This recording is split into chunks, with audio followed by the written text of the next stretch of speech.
Hey, fellow numismatists and treasure hunters. Welcome back. You know, sometimes the most valuable treasures aren't buried in sunken ships or hidden in ancient temples.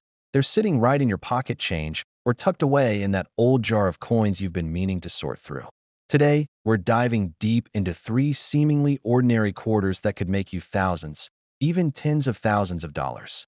These aren't your typical rare coins that everyone's already searching for. These are the hidden gems that even seasoned collectors sometimes overlook. So before you dump that change jar at the Coinstar machine, you might want to hear what I have to say about these three incredible Washington quarters from 1993, 1968, and 1988.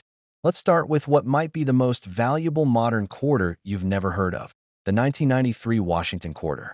When most people think about valuable modern coins, they immediately jump to the 50-state quarters program or special commemorative issues. But the 1993 Washington quarter proves that sometimes the most valuable coins are hiding in plain sight, wearing the most ordinary disguises. The 1993 quarter was produced during a transitional period at the U.S. Mint. While it might look like any other Washington quarter on casual inspection, there's something special about certain 1993 quarters that makes them extraordinarily valuable to collectors and investors alike. Let's journey back to 1993. Bill Clinton had just been inaugurated as president. Jurassic Park was dominating the box office, and the U.S. Mint was quietly producing what would become one of the most sought-after modern-era coins. The Philadelphia Mint that year was using clad planchets, the metal discs that become coins, consisting of copper-nickel bonded to a copper core. However, something unusual happened during production. A small number of 1993 quarters were struck on copper-nickel planchets intended for dimes. These are known as wrong planchet errors and are incredibly rare. The mistake resulted in quarters that weigh approximately 2.3 grams instead of the standard 5.67 grams. They also have a distinctly different ring when dropped on a hard surface compared to regular quarters. What makes these error coins particularly valuable is their scarcity. The exact number in existence is unknown, but numismatic experts estimate that fewer than 50 examples of the 1993 quarter struck on dime planchets exist. This rarity, combined with their status as a significant mint error, has driven their value into the stratosphere. How do you identify one of these rare specimens? First, check the weight. If you have a scale capable of measuring in grams, a standard quarter should weigh 5.67 grams. If your 1993 quarter weighs significantly less, closer to 2.3 grams, you might have hit the jackpot. The diameter will also be slightly smaller than a regular quarter, though this can be harder to detect without proper measuring tools. The edge of the coin tells another story. A standard quarter has reeded edges, and so do these error coins, but the reading on the wrong planchet errors appears more pronounced due to the smaller diameter of the coin. Under magnification, you might also notice that the design appears slightly off-center or crowded toward the edges, as the quarter's design was compressed onto a smaller canvas. In terms of market value, these coins have seen astronomical prices at auction. In 2019, a 1993 quarter struck on a dime planchet in MS 65 condition, mint state 65, a professional grading term indicating a high-quality uncirculated coin, sold for $15,600 at a heritage auction. Another example in MS 63 condition fetched $13,200 in 2018.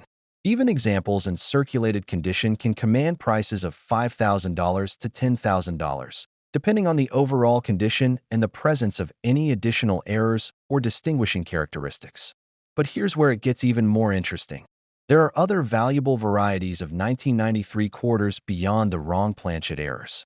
The 1993 Washington quarter with doubled die obverse (DDO) errors shows visible doubling on the inscriptions and sometimes on Washington's profile. These can sell for $100 to $1,000 depending on the condition and the prominence of the doubling. The 1993 Philadelphia Mint quarter also has documented cases of die cracks and die breaks, which appear as raised lines or bumps on the coin's surface. Significant die breaks, especially those that dramatically alter the appearance of the coin, can add hundreds or even thousands of dollars to the value. Now, condition is everything in the world of coin collecting, and the 1993 quarter is no exception. The Professional Coin Grading Service, PCGS, and Numismatic Guarantee Corporation, NGC, use a 70-point scale, with 70 being perfect. For the wrong planchet errors, the difference between an MS 63 and an MS 65 can mean thousands of dollars in value. Circulated examples show where on the high points of the design, particularly on Washington's hair and the eagle's feathers on the reverse.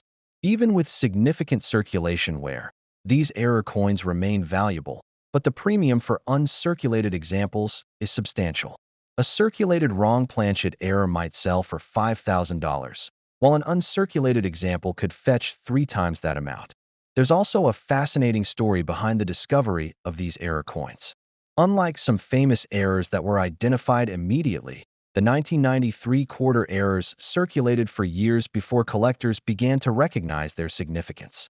The first documented example wasn't identified until the late 1990s, meaning these treasures were potentially passing through cash registers and change drawers for years before anyone realized their true value. This delayed discovery has added to the mystique of the 1993 quarter errors. It's entirely possible that more examples are still out there, unidentified in collections or even in circulation. This treasure hunt aspect has made the 1993 quarter a favorite among both serious numismatists and casual collectors who dream of finding that one-in-a-million coin. Another intriguing aspect of the 1993 quarter is its historical context. The early 1990s marked a transitional period for the U.S. Mint, with changes in production methods and quality control. The wrong planchet errors occurred during this transition, making them not just valuable coins, but also important artifacts of American minting history. If you're lucky enough to find one of these rare 1993 quarters, proper authentication is crucial. Because of their high value, counterfeits do exist. Professional grading services like PCGS and NGC can authenticate your coin and assign it a grade, which not only confirms its authenticity, but also establishes its condition-based value. Storage and handling are also important considerations. If you suspect you have one of these valuable quarters, handle it only by the edges, never touching the faces of the coin. Store it in a non-PVC holder or flip until you can get it professionally graded and encapsulated. Remember, fingerprints and improper storage can significantly reduce a coin's value, especially for high-grade examples. The 1993 quarter serves as a powerful reminder that extraordinary value can be found in the most ordinary places.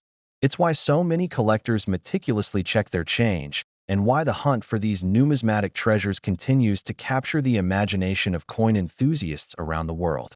Now, let's shift gears to our second quarter that could be worth a small fortune, the 1968 Washington quarter. While it might not look special at first glance, this coin has a fascinating story that makes certain examples extraordinarily valuable. The year 1968 marked a pivotal moment in American coinage. It was the first full year of production after the U.S. had officially transitioned away from silver quarters. Prior to 1965, quarters contained 90% silver and 10% copper, giving them both monetary and intrinsic metal value. But rising silver prices forced the government to change the composition to a copper-nickel-clad format, essentially creating quarters that were worth, well, just a quarter. But here's where things get interesting. During this transitional period, a small number of 1,968 quarters were mistakenly struck on leftover silver planchets from the pre-1965 era. These are what we call transitional errors, coins struck on planchets from a previous composition. These 1968 silver quarters are among the most valuable modern error coins in existence. Identifying a silver 1968 quarter requires careful examination. The most reliable method is weighing the coin. A standard copper-nickel-clad quarter weighs approximately 5.67 grams, while the silver versions weigh around 6.25 grams, nearly 10% heavier. This weight difference is substantial enough to be detected on even a basic digital scale. Another telltale sign is the edge of the coin. When viewed from the side, regular clad quarters from 1968 show a distinctive copper layer sandwiched between two outer layers of nickel. The silver quarters, however, have a solid silver edge with no visible copper stripe. Under strong lighting, the silver examples also tend to have a different luster, more brilliant, and sometimes slightly toned in ways that copper-nickel coins don't display. The mint mark is another critical factor when examining 1968 quarters. These coins were produced at both the Philadelphia and Denver mints, with the Denver coins carrying a small D mint mark below Washington's bust. Interestingly, silver transitional errors have been documented from both mints, though the Philadelphia versions, with no mint mark, are considered slightly more common among these extremely rare coins. Let's talk value, and hold on to your hats for this one. In 2008, a 1968 S-proof quarter struck on a silver planchet sold for an astonishing $56,400 at a heritage auction. This was a special case, a proof version, which is struck with special dies on polished planchets, making it even rarer. For business strike, regular circulation, silver 1968 quarters, values typically range from $7,500 to $20,000 depending on condition. What makes these transitional error quarters so valuable isn't just their rarity. It's the story they tell about a critical moment in American monetary history. The switch from silver to clad coinage was one of the most significant changes in U.S. currency during the 20th century, driven by the rising price of silver and the need to maintain practical coinage for everyday commerce. There's a particularly interesting subplot to the 1968 silver quarter story. When the U.S. Mint made the transition to clad coinage, they took extraordinary measures to account for all silver planchets to prevent exactly this kind of error. Workers reportedly swept the mint facilities, checking machinery and storage areas to ensure no silver blanks remained. Despite these precautions, a small number slipped through, creating these rare numismatic treasures. The 1968 quarter has another valuable variety worth mentioning, the 1968 S-proof quarter with double die obverse. On these coins, careful examination of Washington's profile shows noticeable doubling, particularly around the lettering and Washington's features. While not as valuable as the silver transitional errors, these double die varieties can still command $300 to $2,000 depending on the condition and the prominence of the doubling. Condition plays a crucial role in determining the value of these rare quarters. For the silver transitional errors, even heavily circulated examples can fetch thousands of dollars due to their extreme rarity. However, the premium for uncirculated examples is substantial. The difference between an about uncirculated -58 Australian dollars example and a mint state MS 65 coin could easily be $5,000 or more. The population reports from major grading services provide insight into just how rare these coins are. PCGS and NGC combined have certified fewer than 20 examples of the 1968 silver quarters across all grades and mint marks. This makes them considerably rarer than many classic U.S. coin rarities that command six-figure prices. Authentication is absolutely critical when dealing with 1968 silver quarters. Because of their high value, sophisticated counterfeiters have created fake examples by applying silver plating to regular clad quarters. Professional authentication can confirm the solid silver composition through non-destructive testing methods. Without proper certification from a major grading service, the market value of these coins drops dramatically due to authenticity concerns. There's a fascinating psychological aspect to the hunt for 1968 silver quarters. Unlike many valuable coins that are immediately recognized as special issues or known rarities, these transitional errors look almost identical to regular quarters worth just 25 cents. This creates the ultimate needle in a haystack scenario for collectors. The thought that a coin worth potentially tens of thousands of dollars could be hiding in plain sight, perhaps in an old collection, coin jar, or even still in circulation, continues to drive intense interest in these quarters. The discovery of a 1968 silver quarter often makes headlines in the numismatic community. In 2001, a collector purchased a 1968 D quarter for face value from a bankroll, only to discover years later that it was one of these rare silver examples. After proper authentication, the coin sold for over $10,000. Stories like this fuel the dreams of collectors who meticulously check dates and weights of seemingly ordinary quarters. For the dedicated coin roll hunter, collectors who search through bank rolls of coins looking for treasures, the 1968 quarter represents the ultimate prize. Many serious collectors have spent decades searching through thousands of quarters without finding a single silver 1968 example. The thrill of potentially discovering one keeps them going. The historical context adds another layer of interest to these coins. 1968 was one of the most tumultuous years in American history. The assassinations of Martin Luther King Jr. and Robert Kennedy, protests against the Vietnam War, and the Apollo program racing toward the moon. The coins of this pivotal year carry with them the weight of this historical significance, making the rare silver examples not just valuable coins, but important cultural artifacts. If you're checking your coins for these rare specimens, here's a practical tip. The ping test can provide a quick initial screening. When dropped on a hard surface, silver quarters make a distinctive high-pitched ring compared to the duller sound of clad quarters. While not definitive, this can be a useful way to quickly check a large number of 1,968 quarters without weighing each one individually. Numismatic experts believe it's still possible that undiscovered examples exist. The U.S. Mint produced over 220 million quarters in 1968, and the silver errors represent only a tiny fraction of those.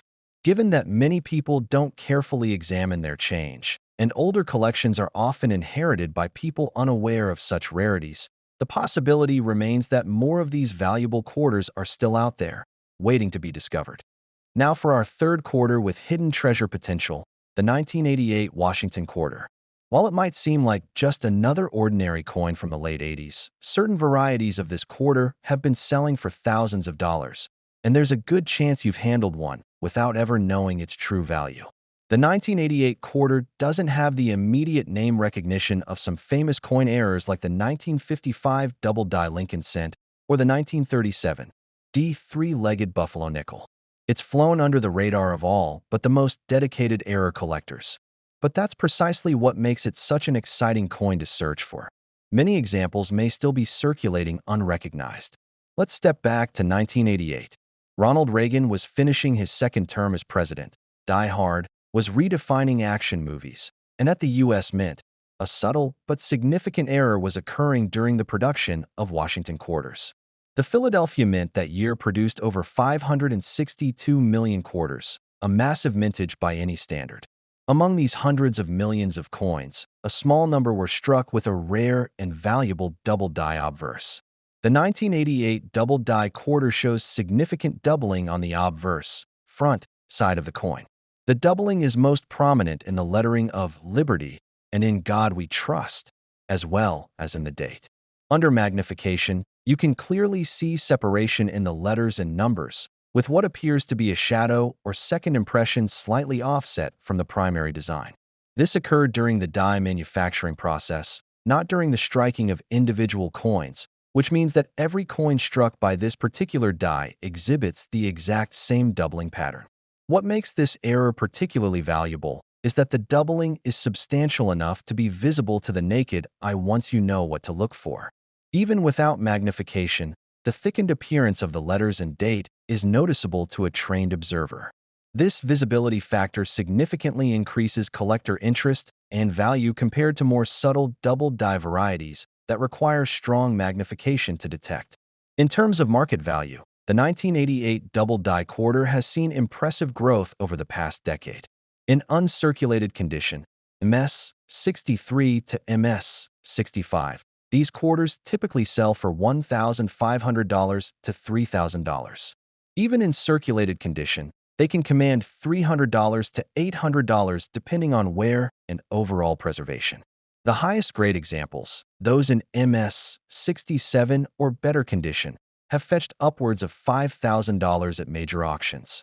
But there's another variety of the 1988 quarter that's even more valuable and much rarer, the 1988 P quarter struck on a copper-nickel clad dime planchet. Similar to the 1993 wrong planchet error we discussed earlier, these coins were mistakenly struck on smaller, lighter planchets intended for dimes. The result is a quarter design on a smaller canvas, with portions of the design missing because they extended beyond the edge of the smaller planchet. These wrong planchet errors are extraordinarily rare, with fewer than 10 examples confirmed by major grading services. When they do appear at auction, they typically sell for $4,000 to $8,000 depending on condition. In 2016, a particularly well-preserved example in MS-64 condition sold for an impressive $7,637 at a heritage auction. There's also an interesting variety of the 1988 quarter known as the fathead variety. On these coins, a different style of portrait punch was used for Washington's head, resulting in a notably wider or fatter appearance to Washington's profile compared to standard issues. While not as valuable as the double die or wrong planchet errors, these variety coins still command a premium of $50 to $200 depending on condition. The 1988 quarter has another interesting claim to fame. It was one of the last years before the Washington quarter design would undergo its first significant change since 1932. Beginning in 1999, the reverse, back, design would change quarterly as part of the 50 state quarters program, making the 1988 to 1998 quarters the final issues of the traditional eagle reverse design before this historic change. Condition is particularly important for the 1988 double die quarters, because the doubling is most visible on the lettering, where that affects the raised elements of the coin can diminish the prominence of the error and reduce the value accordingly. In heavily worn examples, the doubling might still be detectable but significantly less pronounced, which impacts collector interest and value. At the highest levels of preservation, subtle differences in strike quality, luster, and surface preservation can make substantial differences in value. For instance, the difference between an MS-65 and MS-67 1988 double die quarter can be $1,500 or more. This premium for quality makes these coins particularly desirable in top grades. The process of discovering these double die quarters has its own interesting story. Unlike some famous errors that were identified immediately upon release, the 1988 double die variety wasn't widely recognized until the early 1990s. By that time, millions of 1988 quarters had been released into circulation, with most people handling them without any awareness of the potential value of certain examples. This delayed discovery created a scenario where many of these valuable coins entered circulation inexperienced where before their significance was understood. As a result, truly uncirculated examples of the 1988 double die quarter are considerably rarer than the total population might suggest. Many examples show at least some evidence of circulation where, having spent time in commerce before being recognized and preserved by collectors. For those interested in searching for these coins, roll hunting can be particularly productive. Because the error wasn't widely publicized when the coins were first released, and because it's subtle enough to be missed by casual observers, there's still a reasonable chance of finding examples in bank rolls of quarters. Dedicated hunters have reported finding 1988 double die quarters as recently as the past few years, suggesting that some remain in active circulation. There's an intriguing facet to collecting these error coins, the educational aspect. Many collectors report that searching for varieties like the 1988 double die quarter has significantly improved their observational skills and numismatic knowledge. The process of carefully examining coins for subtle differences trains the eye to detect minor variations and improves understanding of the minting process and how errors occur. Authentication is crucial for the 1988 double die quarter, as there are several minor double die varieties for this year that show much less significant doubling. Only the major double die variety commands the premium prices mentioned earlier. Professional certification can confirm that a coin exhibits the valuable major doubling rather than one of the more common minor varieties. The 1988 quarter serves as an excellent reminder that valuable coins don't always come from distant history or bear obvious signs of their worth. Sometimes, extraordinary value can be found in the most ordinary-looking modern coins, hiding in plain sight in pocket change, coin jars, and collections around the country. So before you dismiss that jar of change on your dresser as just loose pocket change, take a closer look. Check the dates, examine the details, and weigh anything suspicious. That ordinary-looking coin might just be your ticket to a numismatic treasure. And even if you don't strike it rich, the hunt itself, the careful observation, the historical connections, the thrill of the chase, makes coin collecting one of the most rewarding hobbies around. Thanks for joining me for this deep dive into these 3 extraordinary quarters. If you enjoyed learning about these hidden treasures, Make sure to subscribe to the channel for more numismatic adventures. Until next time, keep checking that change. You never know what you might find.